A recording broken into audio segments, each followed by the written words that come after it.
I'm Bob Klein from Los Angeles.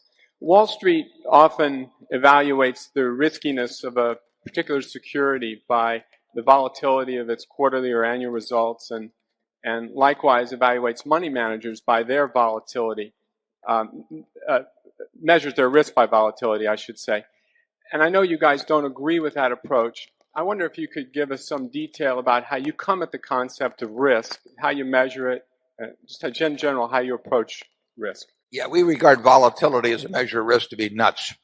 And the reason it's used is because the people that are teaching want to talk about risk, and the truth is they don't know how to measure it in business. I mean, that would be part of our course on how to value a business, would also be how risky is the business. And we think about that in terms of every business we buy.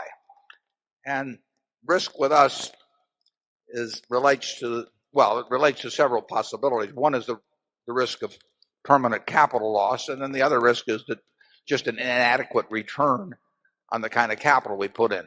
It does not relate to volatility at all. Our See's candy business will lose money depends on when Easter falls, but it'll lose money in 2 quarters of the 4 quarters of the year. So it has this huge volatility of earnings within the year. It's one of the least risky businesses I know. You can find all kinds of wonderful businesses that have great volatility in results, but it does not make them bad businesses. And you can find some terrible businesses that are very smooth. I mean, you have a business that did nothing, and its results would not vary from quarter to quarter, right? And so it just doesn't make any sense to translate volatility into risk. And Charlie, you want to add anything on that? Or?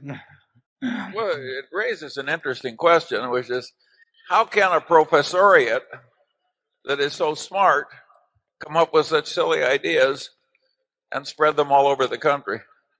It's a very interesting question. If all of us felt that,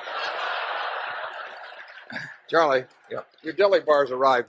Oh, good. Yeah, you've heard of getting a second wind. Oh, fine. Thank you. You tip him.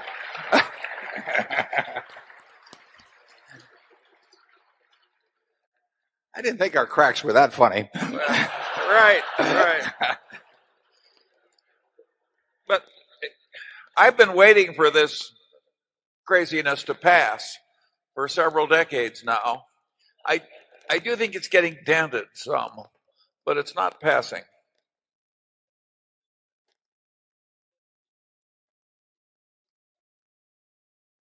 If somebody starts talking to you about beta, zip up your pocketbook. Area 3.